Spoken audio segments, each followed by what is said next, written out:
पाठवलं, त्यांनी न बोलून त्या पार्लमेंटचा अपमान केला आणि तिथे अपमान त्यांचा केला आणि तुमचा पण अपमान केला, हे विसरू नका.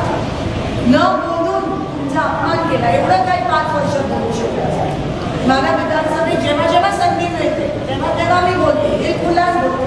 आणि भाजपच्या विरोधात का बोलते? भाजपच्या विरोधात कारण का तुमची बाजू मांडायची, लोकांची बाजू जर मांडायची असेल तर भाजपच्या विरोधात बोलावं लागतं. कारण का भाजपचे मंत्री काही काम करत नाही तुमच्यासाठी. मग त्यांना आपण बेटीत धरायला पाहिजे. पण बीजेपीचे आमदार खासदार जेव्हा जेव्हा मला विधानसभेत संधी मिळाली तेव्हा तेव्हा मी तुमच्या बाजूने बोलली, तेव्हा मी तुमच्या बाजूने बोलली आणि अनेक प्रश्न मांडले. पार्लमेंटमध्ये तुमच्या खासदाराला चान्स होता 5 वर्ष. एका वर्षात किती अधिवेशन होतात मला सांगा? पावसाळी, बजेट आणि हिवाळी 3 अधिवेशन. प्रत्येक अधिवेशन किती दिवस चालतं? 15-20 दिवस चालतं, 1-1 महिना चालतो. ते बोलले असते तर तुमची कामं झाली असते. बोलले असते तर सोलापूरला पाणी मिळालं असतं. बोलले असते तर अक्कलकोटला पाणी मिळालं असतं. पण बोललेच नाही. मग तुमचा अपमान नाही झाला? परत तुमच्या बरोबर धोका करण्यात आला.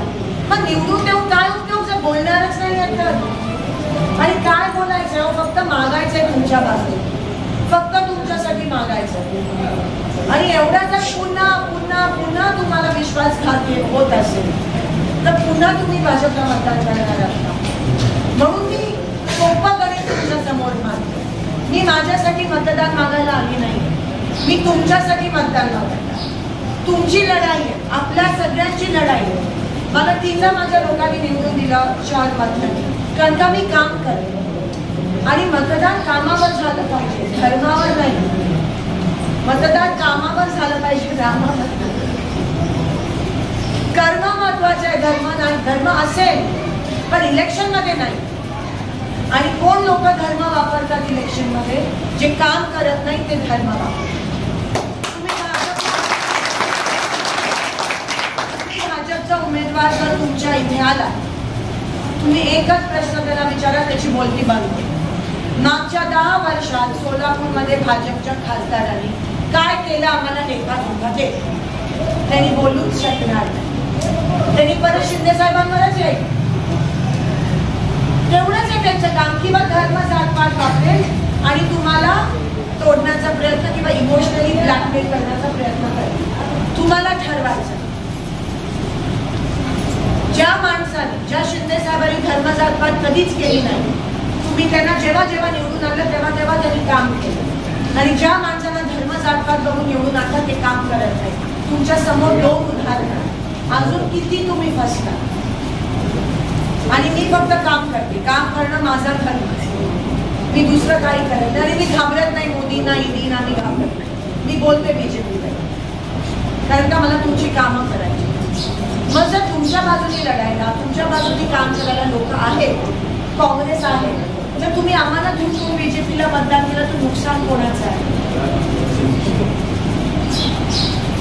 म्हणून विचार करा.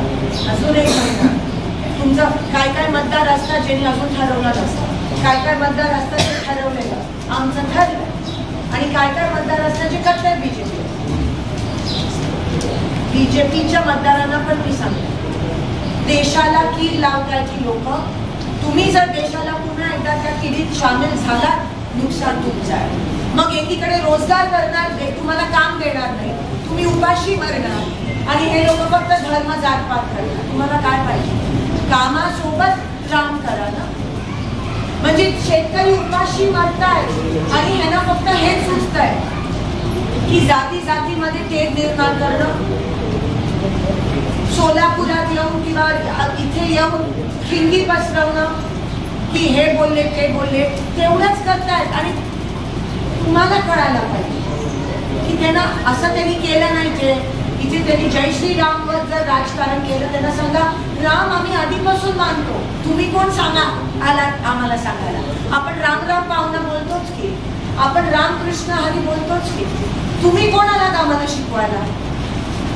बरोबर आहे का नाही? तुम्ही कोण आलात आम्हाला सांगायला? आणि आम्ही सगळे मानतो, तुम्ही काम काय केलं ते पहिले सांगा ना. आमची पोरं बाळा उपाशी म्हणताय, त्यावर काय केलं 10 वर्षात सांगा. हे प्रश्न तुम्ही त्यांना विचारा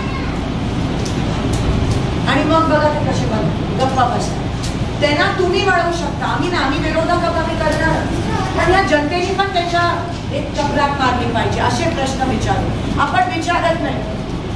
तुम्ही त्यांना सांगा आम्ही मानतोय, आम्ही धर्म मानतो, उपास आम्ही पण करतो संकष्टीचे, पण मी धर्माचं भांडवल करत नाही. आणि म्हणून माझ्या लोकांनी मला 3दा निवडून दिलं ना, मी काम केलं म्हणून.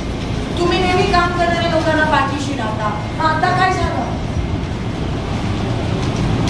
कृपया करून प्रश्न विचारा, कारण तुम्हाला विचार आणि वळवण्याचा प्रयत्न हे लोक करतील. मी तुम्हाला सांगते, जेव्हा त्यांना कळतं ना की त्यांची बाजू कमी आहे आणि आपली जास्त आहे, तेव्हा लास्ट मध्ये त्यांना काही मिळालं नाही तर जातीमध्ये तेढ निर्माण करतात. विनंती करते ही त्यांची पद्धतच आहे. मागच्या वेळेस पण पुलवामा घडवलं, त्यांचे अधिकारी म्हणाले घडवलं, घडलं नाही. आणि कसं घडवलं? आपल्या जवानांच्या रक्तावर. वा, एवढं जर खालच्या पातळीला जाऊ शकतात तर आता तुम्हाला त्यांची मानसिकता कळली पाहिजे. म्हणून आम्ही आहोत, मला काम माहिती, मी तुमच्यासाठी लढते. आपलीही लढाई पुन्हा एकदा काँग्रेसचे दिवस आणा ह्या देशात, नाहीतर आपली परिस्थिती खूप वाईट होईल. आपण 20 वर्ष मागे जाऊ.